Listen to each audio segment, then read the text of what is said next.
سیر قرآن پر مبنی پروگرام قول اللہ میر عدیل عارف کی جانب سے۔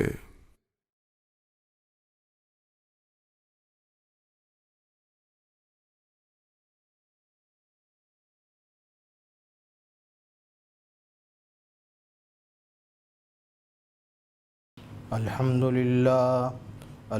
للہ نحمده ونستعینه ونستغفره ونؤمن به ونتوکل علیہ ونعوذ باللہ من شرور انفسنا ومن سیئات اعمالنا من يهده اللہ فلا مضل له ومن يضلله فلا هادی له وأشهد أن لا إله إلا الله وحده لا شريك له وأشهد أن محمدًا عبده ورسوله صلى الله تعالى عليه وعلى آله وأصحابه وبارك وسلم تسليمًا كثيرا. أما بعد فأعوذ بالله من الشيطان الرجيم. بسم اللہ الرحمن الرحیم. قل یا ایہا الناس انی رسول اللہ الیکم جمیعا الذی لہ ملک السماوات والارض لا الہ الا هو یحیی ویمیت فآمنوا باللہ ورسولہ النبی الأمی الذی یؤمن باللہ وکلماتہ واتبعوه لعلكم تهتدون. ومن قوم موسى أمة يهدون بالحق وبه يعدلون وقطعناهم 12 أسباطا أمما وأوحينا إلى موسى إذ استسقاه قومه أن اضرب بعصاك الحجر فانبجست منه 12 عينا قد علم كل أناس مشربهم وظللنا عليهم الغمام وأنزلنا عليهم المن والسلوى كلوا من طيبات ما رزقناكم وما ظلمونا ولكن كانوا أنفسهم يظلمون. وَإِذْ قِيلَ لَهُمُ اسْكُنُوا هَذِهِ الْقَرْيَةَ وَكُلُوا مِنْهَا حَيْثُ شِئْتُمْ وَقُولُوا حِطَّةٌ وَادْخُلُوا الْبَابَ سُجَّدًا نَغْفِرْ لَكُمْ خَطِيئَاتِكُمْ سَنَزِيدُ الْمُحْسِنِينَ. فَبَدَّلَ الَّذِينَ ظَلَمُوا مِنْهُمْ قَوْلًا غَيْرَ الَّذِي قِيلَ لَهُمْ فَأَرْسَلْنَا عَلَيْهِمْ رِجْزًا مِّنَ السَّمَاءِ بِمَا كَانُوا يَظْلِمُونَ. صدق اللہ مولانا العظیم. برادران محترم، میرے عزیز دوستوں، بزرگوں اور میرے معزز سامعین حضرات، یہ سورہ اعراف کا 20واں رکوع ہے.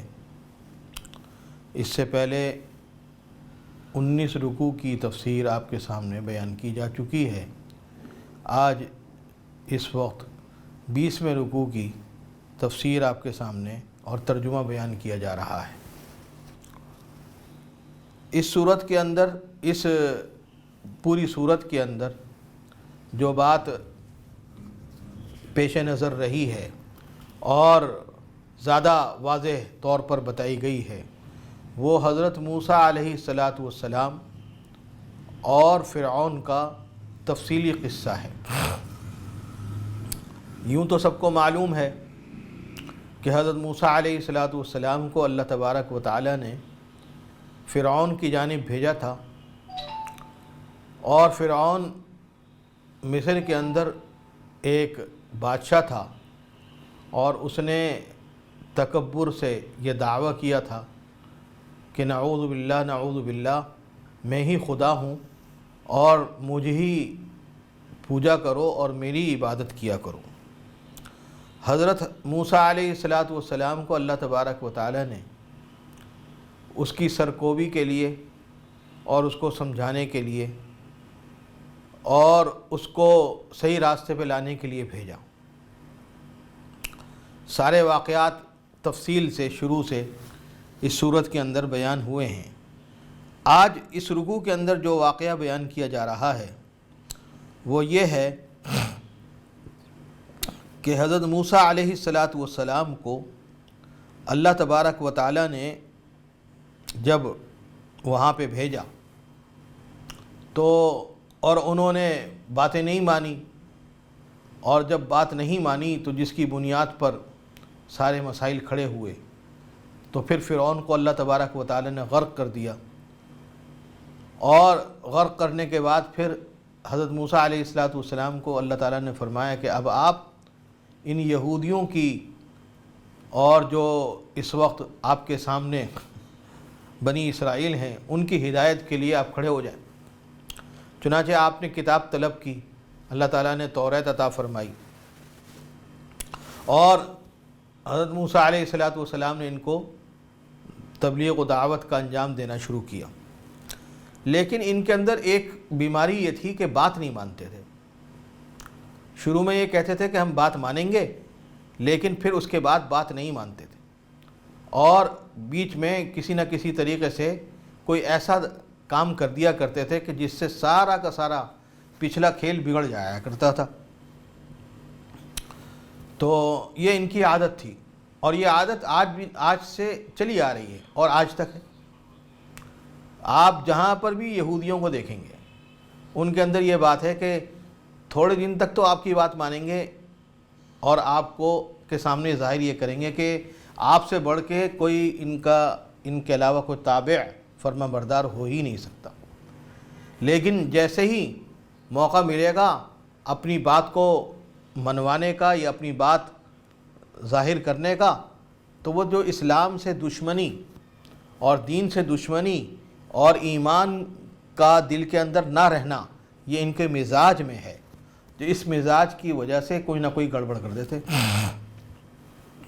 یہ دنیا دیکھتی بھی آ رہی ہے۔ تو اس پورے واقعے کے اندر یہاں پہ یہ کچھ واقعات یہاں پہ بیان کیے جا رہے ہیں، وہ تفصیل سے یہ اس رکوع کے اندر بیان کیے جائیں گے۔ فرمایا کہ قل یا ایھا الناس انی رسول اللہ الیکم، آپ فرما دیجئے اے نبی صلی اللہ علیہ وسلم، محمد صلی اللہ علیہ وسلم کو مخاطب کر کے اللہ تعالیٰ فرما رہے ہیں کہ اے نبی آپ فرما دیجئے یا ایھا الناس، اے لوگوں، انی رسول اللہ الیکم، میں اللہ کا رسول ہوں تمہاری جانب۔ اور اللہ کا رسول صرف سعودی عرب کے لیے نہیں اور عرب ممالک کے لیے نہیں، بلکہ تمام کے تمام اقوام کے لیے، تمام کے تمام ملکوں کے لیے اور تمام کی تمام نسلوں کے لیے ہوں۔ الذی لہ ملک السماوات والارض، اور میں اس اللہ کا رسول ہوں کہ جس کے لیے آسمان و زمین کی حکومت ہے۔ لا الہ الا هو یحیی و یمیت، اللہ کے سوا کوئی عبادت کے لائق نہیں، وہی اللہ ہے، وہی اس کی عبادت اور اسی کو پوجنا چاہیے، اور وہ زندہ بھی کرتا ہے اور مارتا بھی ہے۔ وہ یحیی و یمیت فآمنوا باللہ، پس تم ایمان لاؤ اللہ پر اور اللہ کے رسول پر اور ایسے نبی پر جو کہ نبی ہے اور امی اور ان پڑھ ہے۔ الذی یؤمن باللہ و کلماتی، جو اللہ تبارک و تعالیٰ کے اوپر یقین بھی رکھتا ہے اور اس کی کلمات کے اور اس کی کتابوں پر اور اس کے تمام باتوں پر یقین بھی رکھتا ہے۔ واتبعوہ، اور اس کی اتباع کرو، شاید کہ تم ہدایت ہو۔ معلوم یہ ہوا کہ نبی صلی اللہ علیہ وسلم نے جو یہ جو الفاظ فرمائے کہ میں اللہ کا رسول ہوں، تو اس میں بتانا یہ ہے کہ یہ میں اللہ کا رسول ہوں صرف اس لیے نہیں کہ سعودی عرب کے اور عرب لوگوں کے اندر آیا ہوں تو عرب لوگ ہی میری عبادت کریں گے اور میری بات مانیں گے اور میرا کہنا مانیں گے اور اللہ تبارک و تعالیٰ کو پوجیں گے۔ میں سب لوگوں کے لیے آیا ہوں۔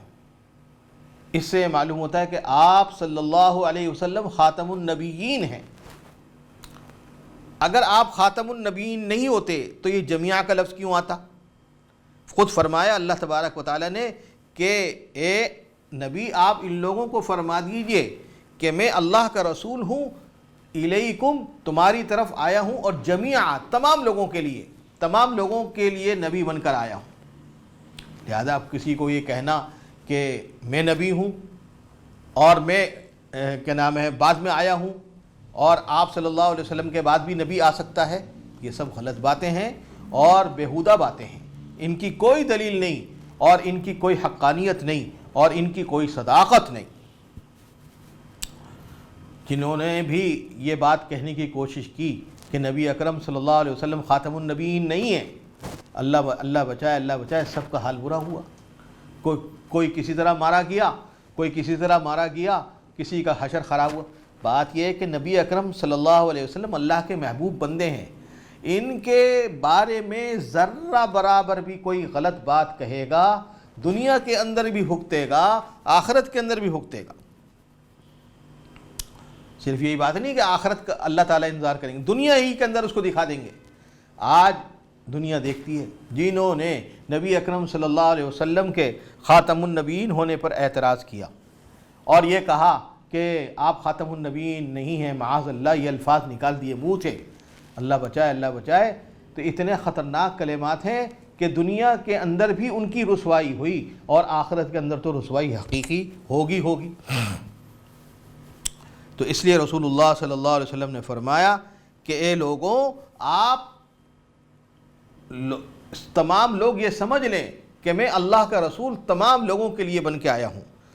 اب بعد میں آئے یہودی، بعد میں آئے نصرانی، اور بعد میں جو بھی قومیں آئیں، جو بھی نسلیں آئیں، وہ سمجھ لیں کہ اب نبی میں، چنانچہ حضرت عیسیٰ علیہ السلام قیامت کے قریب آئیں گے، اتریں گے اور یہودیوں سے مقابلہ بھی کریں گے، کان دجال کو ماریں گے، کان دجال سے مقابلہ کریں گے۔ لیکن یہ بات یاد رکھنے کی ہے کہ حضرت عیسیٰ علیہ السلام اتریں گے نبی اکرم صلی اللہ علیہ وسلم کی شریعت کے ماتحت ہو کے، اپنی شریعت کے تحت نہیں آئیں گے۔ ان کی وہ شریعت جو ان کو دی گئی تھی بہت پہلے، آپ صلی اللہ علیہ وسلم کے آنے سے پہلے، اس شریعت کے اوپر نہیں آئیں گے، بلکہ اس شریعت کے اوپر آئیں گے جو نبی اکرم صلی اللہ علیہ وسلم کی شریعت ہے، جو خاتم النبیین حضور پاک صلی اللہ علیہ وسلم کی شریعت ہے، اس کے اوپر آئیں گے۔ تو میرے دوستوں بزرگوں، پہلی آیت کا مطلب تو یہ ہوا۔ اگلی آیت، وَمِن قَوْمِ مُوسَىٰ أُمَّةٌ يَهْدُونَ بِالْحَقِّ وَبِهِ يَعْدِلُونَ، اور موسیٰ کی قوم میں سے ایک گروہ وہ بھی ہے کہ جو لوگوں کو حق باتیں بتلاتا ہے اور اس کے موافق انصاف بھی کرتا ہے۔ یہاں اللہ تبارک و تعالیٰ نے بتا دیا کہ دیکھو، سارے یہودیوں کو برا نہ سمجھو کہ آپ یہ سمجھو کہ سارے کے سارے یہودی برے ہی ہوتے ہیں، نہیں، ان میں سے بعض لوگ ایسے بھی آئے کہ جنہوں نے دین کی تعلیم کو صحیح سمجھا، جیسے حضرت عبداللہ بن سلام اور دوسرے حضرات، کہ وہ تشریف لائے اور انہوں نے نبی اکرم صلی اللہ علیہ وسلم کی صداقت کا بھی اظہار کیا اور ان کی باتوں کو بھی مانا۔ بعد میں آئے، وہ نبی اکرم صلی اللہ علیہ وسلم کے بعد آئے اور نبی اکرم صلی اللہ علیہ وسلم کی رسالت کو تسلیم کیا اور ان کی تمام باتوں کو تسلیم کیا۔ جو باتیں آپ یعنی اللہ تبارک و تعالی نے توریت میں اتاری تھیں، وہ ساری کی ساری باتوں کو مانا۔ بنی اسرائیل میں کچھ لوگ ایسے بھی گزرے ہیں جو کہ سعید اور نیک بخت کہلاتے ہیں، جیسے کہ میں نے عرض کیا کہ حضرت عبداللہ بن سلام اور دوسرے حضرات، انہوں نے بہت اچھے کام کیے، یعنی انہوں نے حضور پاک صلی اللہ علیہ وسلم کے دین کے اوپر عمل بھی کیا اور آپ صلی اللہ علیہ وسلم کی بات بھی مانی اور آپ کی ہر باتوں کو مانا۔ کبھی بھی کوئی کام بھی ایسا نہیں کیا جو کہ حضور پاک صلی اللہ علیہ وسلم کی شریعت کے خلاف ہے۔ تو اللہ تبارک و تعالیٰ تو منصف ہیں، اللہ تبارک و تعالیٰ کوئی یہودیوں کے دشمن نہیں ہے۔ آج یہودی صحیح ہو جائیں تو وہ بھی صحیح، وہ اللہ تبارک و تعالیٰ ان کے لیے بھی ساری کے ساری جو ان کے لیے نعمتیں ہیں وہ اتارنے کو تیار، اور ساری نعمتیں ان کو دی جائیں گی۔ بات یہ ہے کہ اللہ تبارک و تعالیٰ تو اللہ ہیں تمام کے، یہ نہیں کہ صرف عرب کے لوگوں کے لیے ہیں اور فلانے لوگوں کے لیے، بلکہ پوری دنیا کے لیے ہیں، پوری کائنات کے لیے، جنات کے لیے بھی ہیں اور انسانوں کے لیے بھی ہیں، اور جتنے بھی چرند پرند ہیں اور جتنے بھی جانور ہیں سب کے لیے ہیں۔ جب اللہ تعالیٰ سب کے لیے ہیں سب کے لیے رب ہیں، سب کو پالنے والے ہیں، اور سب کے لیے رحیم ہیں، سب کے لیے کریم ہیں، تو اللہ تبارک و تعالیٰ کوئی دشمن تھوڑی ہے یہودیوں کے۔ تو لہذا اللہ تبارک و تعالیٰ نے اس کا اعتراف کیا کہ حضرت موسیٰ علیہ السلام کی قوم میں سے ایک امت ایسی بھی گزری ہے، کچھ لوگ ایسے بھی گزرے ہیں کہ جو سیدھے راستے کی اتباع بھی کرتے تھے اور انصاف کے مطابق فیصلے بھی کرتے تھے۔ آگے فرمایا وَقَطَّعْنَاهُمُ اثْنَتَيْ عَشْرَةَ أَسْبَاطًا أُمَمًا، اور جدا جدا کر دیے ہم نے ان کو 12 دادوں کی 12 دادا اور ان کی اولاد کے اندر بڑی بڑی جماعتیں کر کے ان کو الگ الگ کر دیا۔ کیوں؟ اس لیے کہ یہ جو بنی اسرائیل تھے ان کے اندر اختلافات بہت تھے۔ اب اگر ایک نے کچھ کر دیا تو دوسرا آدمی اختلاف کر رہا، دوسرے آدمی نے کچھ کر دیا تو تیسرا آدمی اختلاف کر رہا، تیسرا آدمی نے کچھ کر دیا تو چوتھا آدمی اختلاف کر رہا، چوتھے آدمی نے کچھ کر دیا تو اب اختلافات کی بنیاد پر کسی معاملے پر سب کا مجتمع ہونا مشکل تھا۔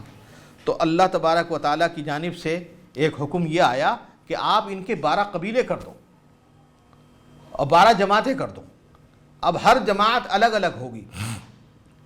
اسی کو قرآن کریم میں فرمایا جا رہا ہے کہ وَقَطَّعْنَاهُمُ اثْنَتَيْ عَشْرَةَ أَسْبَاطًا أُمَمًا، 10 أَسْبَاطًا أُمَمًا، تو جماعتوں کے اندر اللہ تبارک و تعالیٰ نے 12 داداؤں کی جماعتوں کے اندر ان کو مختلف طور پر تقسیم کر دیا۔ وَأَوْحَيْنَا إِلَىٰ مُوسَىٰ، اور ہم نے بھیجا حضرت موسیٰ علیہ السلام کو کہ جب انہوں نے پانی مانگا، اچھا جب وہ 12 جماعتیں الگ الگ اپنے علاقوں میں چلی گئیں تو ظاہر ہے ان کو پانی کی ضرورت، کھانے پینے کی ضرورت اور اجناس کی ضرورت، کھیتی باڑی کی ضرورت، اور ظاہر ہے کہ جو انسان کو ضرورتیں ہوتی ہیں وہ ساری کی ساری ضرورتیں، تو سب سے پہلے انہوں نے پانی مانگا۔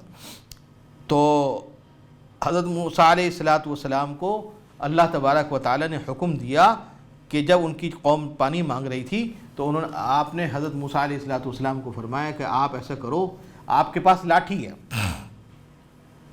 آپ کے پاس عصا ہے، اور اس عصا کا تذکرہ سورہ مریم کے اندر تفصیل سے آ چکا ہے، وہ آگے آئے گی انشاءاللہ تعالی۔ تو آپ کو اللہ تعالیٰ نے آپ کو عصا دی ہے، تو آپ ایسا کریں کہ وہ عصا پتھر پہ مارے۔ چنانچہ حضرت موسیٰ علیہ السلام نے وہ عصا پتھر پہ مار دی، جب پتھر پہ ماری تو اس سے 12 چشمے پانی کے پھوٹ پڑے۔ تو اس کو قرآن کریم کہہ رہا ہے فَانْبَجَسَتْ مِنْهُ اثْنَتَا عَشْرَةَ عَيْنًا، تو پھوٹ پڑے اس میں سے 12 چشمے۔ قَدْ عَلِمَ كُلُّ أُنَاسٍ مَشْرَبَهُمْ، ہر ایک نے اپنے اپنے گھاٹ کا اور اپنے اپنے پانی کا جو طریقہ ہے وہ سمجھ لیا کہ ہمارا کون سا ہے، ہمارا کون سا ہے، ہمارا کون سا ہے۔ وَظَلَّلْنَا عَلَيْهِمُ الْغَمَامَ، اور ان کے اوپر ہم نے ایک بادل کو ان کے اوپر سایہ بھی کر دیا۔ وَأَنزَلْنَا عَلَيْهِمُ الْمَنَّ وَالسَّلْوَىٰ، اور اتارا ہم نے ان کے اوپر من اور سلوہ، یہ 2 غذائیں تھیں، وہ 2 غذائیں اللہ تبارک و تعالیٰ نے ان کے لیے اتاری۔ یہ وادی تیہ کا ذکر ہے۔ یہ وادی تیہ کا کیا قصہ ہے؟ وادی تیہ کا قصہ یہ ہے کہ ایک میدان تھا، اس میدان کے اندر ان کی بد چلنی کی وجہ سے، اور اس وجہ سے کہ یہ بد چلن تھے یہودی سارے کے سارے بنی اسرائیلی، تو اس وجہ سے ان کو وادی تیہ کے اندر بند کر دیا تھا کہ وہاں سے نکل ہی نہیں سکتے تھے۔ صبح کو چلتے تھے نکلنے کے لیے، شام کو دوبارہ اسی جگہ پہنچ جاتے تھے، پھر تھک ہار کے پڑ جایا کرتے تھے، وہاں پہ سو جاتے تھے، صبح کو پھر چلتے تھے اسی جگہ سے، شام کو پھر دوبارہ اسی جگہ کو آ کے، اب نکلنے کا کوئی راستہ ہی ان کو نہیں ملتا تھا۔ ایک میدان تھا، اسی میدان کے اندر گھومتے رہتے تھے، نکلنے کا کوئی راستہ ہی نہیں ملتا تھا۔ جیسے بعض لوگ ہوتے ہیں نا کہ آپ نے دیکھا ہوگا بعض ایسی جگہوں پہ جو کہ نمائش جہاں لگی ہوتی ہے یا سرکس وغیرہ لگا ہوتا ہے، یا اسی طریقے سے جیسے کوئی تفریح گاہ ہوتی ہے تو وہاں پہ ایسے ہی کچھ عمارت بنا دیتے ہیں کہ وہاں سے آدمی جب داخل ہو جائے تو نکل نہ سکے، وہ آپ بیچارہ پھنس جاتا ہے کہ کہیں ادھر جا رہا ہے، کبھی ادھر جا رہا ہے، کبھی ادھر جا رہا ہے، کبھی ادھر جا رہا ہے، تو اس کے وہ لوگ جو ہیں پیسے لیتے ہیں، ٹکٹ ہوتا ہے باقاعدہ، کہ اگر آپ کو ایسی عمارت میں داخل ہونا ہے کہ جہاں سے آپ کو راستہ واپس آنے کا نہ ملے جب تک کہ ہمارا آدمی آپ کو جا کے نہ نکالے، تو آپ کو ہم ایک ٹکٹ آپ کو لینا پڑے گا، اس کے اندر داخل ہو جائیں۔ تو بعض پہلے تو اس زمانے میں تو ایسی مقامات ہوتے تھے، پتہ نہیں اب ہوتے نہیں ہوتے، لیکن یہ کہ پہلے لوگ ایسے کرتے تھے، اس طرح کی عمارتیں بناتے تھے کہ اس کے اندر داخل ہونے کے بعد آدمی نکل نہ سکتا تھا۔ تو ایسے ہی ان کو بھی ایک میدان کے اندر پھنسا دیا تھا اور ان ایک میدان کے اندر قید کر دیا تھا، ایک میدان کے اندر یہ محبوس ہو گئے تھے، اور ایسے محبوس ہو گئے تھے کہ نکل نہیں سکتے تھے وہاں سے۔ اب ظاہر ہے کہ اللہ تعالیٰ سے مانگتے تھے، دعائیں کرتے تھے، حضرت موسیٰ علیہ السلام سے کہتے تھے کہ آپ ہمارے لیے دعا کرو اور ہمیں کچھ نکالو اس سے، لیکن حضرت موسیٰ علیہ السلام کو پتہ تھا کہ اللہ تبارک و تعالیٰ جب تک رکھے، اللہ تبارک و تعالیٰ سے کوئی ہم یہ تھوڑی کہہ سکتے ہیں کہ یا اللہ ان سے فلاں کرتے ہیں، بس درخواست ہی کر سکتے ہیں۔ خیر، ان کے لیے کھانے کی ضرورت تھی، پینے کی ضرورت تھی، اور اسی طریقے سے کچھ رہنے کے لیے کچھ سائے کی ضرورت تھی۔ تو سائے کے لیے تو آسمان سے بادل، کہ جہاں جاتے وہ بادل ان کے سر پہ رہتا، اور جگہ دھوپ تھی لیکن وہ جہاں جا رہے ہیں وہاں پہ بادل ہے، وہاں پہ سایہ ہے۔ اور اسی طریقے سے من اور سلوہ، ان کے لیے 2 غذائیں اتار دی، وہ ان کو ملتی تھی، اور کوئی غذا نہیں ملتی تھی۔ یعنی ان کا دل چاہتا تھا سبزی کھانے کو بھی چاہتا تھا، دال ترکاری وغیرہ کھانے کو بھی دل چاہتا تھا، لیکن وہ جو غذائیں ان کو نہیں ملتی تھیں، بس من اور سلوہ، یہ جو غذائیں ان کو ملتی تھیں۔ بعض حضرات فرماتے ہیں کہ ایک طرح کا یہ کوئی شربت تھا جس کو ترنجبین بولتے ہیں، اور بٹیر قسم کا ایک گوشت تھا، تو وہ گوشت ان کو ملتا تھا بھنا بھنایا یا پکا پکایا، اور وہ ترنجبین طرح کا وہ پانی ان کو ملتا تھا، اس سے وہ پیاس بجھاتے تھے اور اس کو کھا لیا کرتے تھے۔ باقی روٹی، ترکاری، اور اسی طریقے سے دال، اور اسی طریقے سے دوسرے چاول، دوسری چیزیں جو انسان کھاتا ہے، تو وہ چیزیں ان کو نہیں ملتی تھیں۔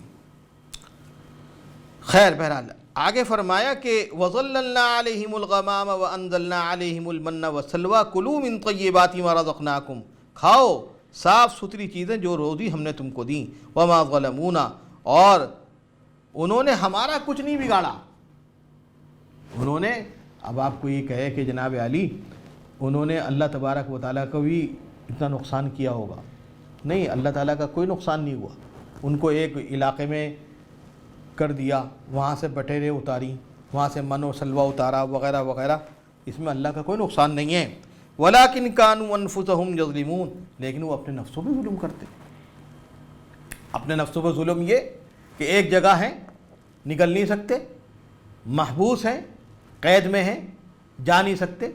اب دیکھیں نا، یہ جب کرونا کی بیماری ہوئی، جو بیچارہ ایک ملک میں ہے وہ ملک سے اپنے دوسرے ملک میں آ نہیں سکتا، سارے رشتہ دار اس کے کہ اس دوسرے ملک میں موجود ہیں، وہ جا نہیں سکتا۔ پہلے ٹیسٹ دے گا اور پہلے وہ کروائے گا، سارے کے سارے اپنا علاج کروائے گا، پھر جائے گا، اور علاج میں اگر خدا نہ خواستہ کوئی رپورٹ غلط نکلی تو جا ہی نہیں سکے گا، عمرہ کرنے نہیں جا سکتا، حج کرنے نہیں جا سکتا۔ تو بعض اوقات ایسا بھی ہوتا ہے کہ اللہ تعالیٰ کوئی نہ کوئی صورت ایسی بتا دے۔ سب ہمارے گناہوں کا طریقہ ہے کہ گناہ ہمارے اتنے بڑھ گئے ہیں کہ جس کی وجہ سے اللہ تبارک و تعالیٰ نے یہ سزائیں اتاری۔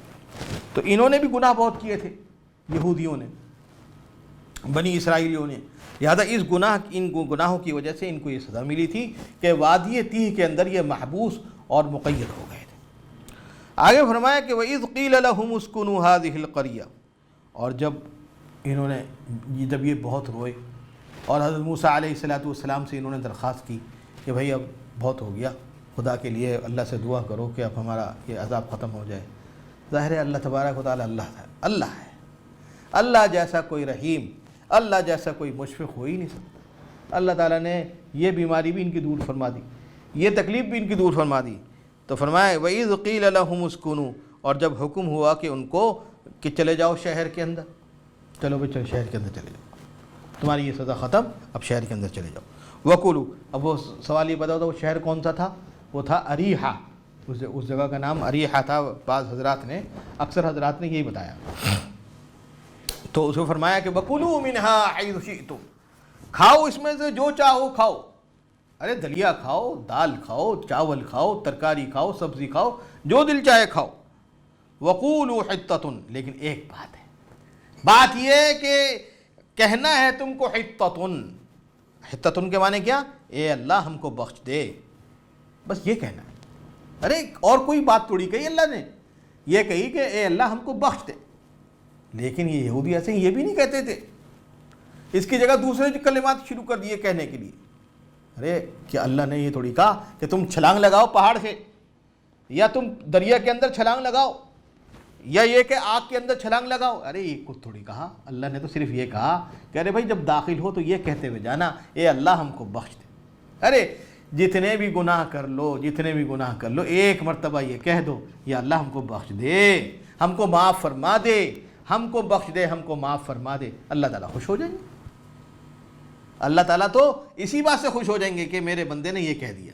ٹھیک ہے صبح سے لے کے شام تک اس نے گناہ کیے، نماز نہیں پڑھی، روزہ نہیں رکھا، اور اس نے بڑے گندے گندے کام کیے، بڑے بڑے غلط کام کیے، لیکن کہہ تو رہا ہے کہ بخش دے یا اللہ، مجھے معاف کر دے، مجھے بخش دے. تو یہی بات ان کو کہی تھی. اور فرمایا کہ وَادْخُلُوا الْبَابَ سُجَّدًا نَغْفِرْ لَكُمْ خَطِیئَاتِکُم، اور داخل ہو جانا دروازے میں سجدہ کرتے ہوئے داخل ہونا. ارے بھائی اور کیا بات تھی؟ ایک یہ کہنا ہے کہ یا اللہ ہمیں بخش دے، اور دوسرے کہ سجدہ کر لو اللہ کو. ارے سجدہ کرنے کو یہ نہیں کہا کہ اپنے باپ کو کرو، ماں کو کرو، استاد کو کرو، پیر کو کرو، یہ نہیں کہا، کہا اللہ کو کرو. ارے اللہ کو سجدہ کرنا تو بہت بڑی بات ہے. اللہ نے خود کہا کہ اللہ کو سجدہ کرو، تو تمہیں یہ چاہیے تھا اس میں غلطی نہ کرتے، لیکن اس کے اندر بھی غلطی کی، الٹے سیدھے کام کیے انہوں نے. تو اللہ تعالیٰ فرما رہے ہیں کہ دیکھو، ایک تو جب داخل ہونا شہر کے اندر تو پھر تم یہ کرنا کہ ایک تو یہ کہنا کہ اللہ ہمیں بخش دے، اور دوسرا کام یہ کرنا کہ سجدہ کرتے ہوئے داخل ہونا. پھر کیا کریں گے اللہ تعالیٰ؟ نغفر لکم خطیئاتکم. اس کے دو معنی ہیں. بعض حضرات نے فرمایا کہ اس کے معنی یہ ہے کہ ہم تمہارے لیے ابھی ایک شہر میں تمہارا داخلہ کروایا ہے، اور تھوڑے دنوں بعد دوسرا شہر بھی کھول دیں گے، پھر تیسرا بھی، پھر چوتھا بھی، پھر پانچواں بھی، پھر چھٹا بھی، پھر ساتواں بھی، پھر آٹھواں بھی، پھر نواں بھی کھولتے رہیں گے تمہارے لیے، تم ہر جگہ جا سکو گے. تو بعض حضرات نے یہ فرمایا، اور بعض حضرات نے یہ فرمایا کہ جب تم یہ کہو گے نا کہ اللہ معاف فرما، معاف فرما، معاف فرما، تو جب اللہ تعالیٰ سے کوئی مانگتا ہے اور یہ بار بار کہتا ہے یا اللہ معاف فرما، معاف فرما، معاف فرما، بخش دے مجھ کو، بخش دے، تو اللہ تبارک و تعالیٰ اس کے اجر و ثواب کو بڑھائیں گے. یہ مطلب ہے نغفر لکم خطیئاتکم، ہم تمہاری گناہوں کو بخش دیں گے، سنزید المحسنین، اور تمہارے اندر جو ہے اجر و جو ثواب ہے، تمہارے اندر اجر و ثواب کو بڑھا دیں گے، تمہارے اجر و ثواب بڑھا دیں گے، تمہارے کاموں میں آسانی پیدا فرما دیں گے، تمہارے جو مشکل کام ہیں ان کو آسان فرما دیں گے، ان کو حل فرما دیں گے. بس بات اتنی ہے کہ سجدے کرنے ہیں، اور اللہ تبارک و تعالیٰ کے سامنے یہ کہنا ہے یا اللہ غلطی ہو گئی معاف فرما، یا اللہ غلطی ہو گئی معاف فرما، یا اللہ ہم بڑے مجرم ہیں معاف فرما، یا نغفر لکم خطیئاتکم، نغفر لکم خطیئاتکم، بس یہ کہنا اور سجدہ کرنا. فبدل الذین ظلموا، اب دیکھیے کیا کیا انہوں نے، تو سو بدل ڈالا، فبدل الذین آمنوا، بس بدل ڈالا ان لوگوں نے جنہوں نے ظلم کیا، قولا غیر الذی قیل لہم، کہ لفظ کہا تھا کہ حطۃ، یہ کہنا کہ یا اللہ ہمیں معاف فرمائے، لیکن وہ لفظ نہیں کہتے، جو ان کو کہا گیا تھا وہ نہیں کہا. فارسلنا علیہم رجزا من السماء، تو پھر ہم نے اس کے اوپر، پھر اللہ غصہ ہے. اللہ تبارک و تعالیٰ سے، اللہ تبارک و تعالیٰ یہ فرما رہے ہیں کہ دیکھو، یہ کہتے ہوئے داخل ہونا کہ یا اللہ ہم کو معاف فرما، اور دوسری بات یہ کہ سجدہ کرتے ہوئے داخل ہونا، لیکن انہوں نے ایسا نہیں کیا، تو پھر اللہ کو غصہ ہے. ارے نماز آج نہیں پڑھو گے، کل نہیں پڑھو گے، پرسوں نہیں پڑھو گے، ترسوں نہیں پڑھو گے، غصہ تو آئے گا اللہ.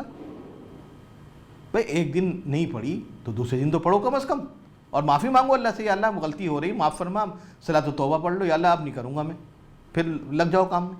غلطی کس سے نہیں ہوتی، کسی انسان سے مسلسل ہوتی رہتی ہیں غلطیاں، لیکن اللہ سے معافی مانگتے رہو، لگ جاؤ پھر کام میں.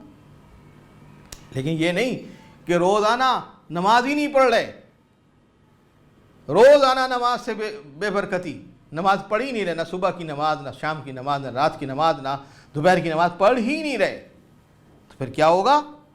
ہوگا یہ کہ اللہ تبارک و تعالیٰ عذاب اتاریں گے۔ تو ان کے اوپر بھی اللہ تعالیٰ نے فرمایا، تو پھر بھیجا ہم نے ان کے اوپر عذاب، رجزن، عذاب کہاں سے بھیجا؟ آسمان سے، بما کانوا یظلمون، بوجہ اس کے کہ وہ ظلم کرتے تھے۔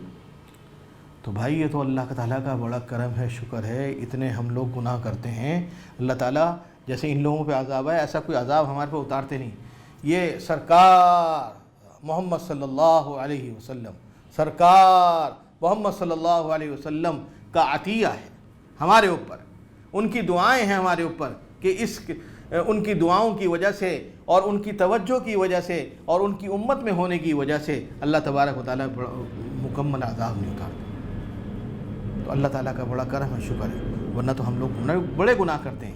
اللہ تعالیٰ ہم سب کو ان تمام گناہوں سے بچنے کی توفیق عطا فرمائے اور ہمارے گناہ معاف فرمائے۔ وآخر دعوانا الحمدللہ رب العالمین۔ تفسیر قرآن پر مبنی پروگرام قول اللہ میر عدیل عارف کی جانب سے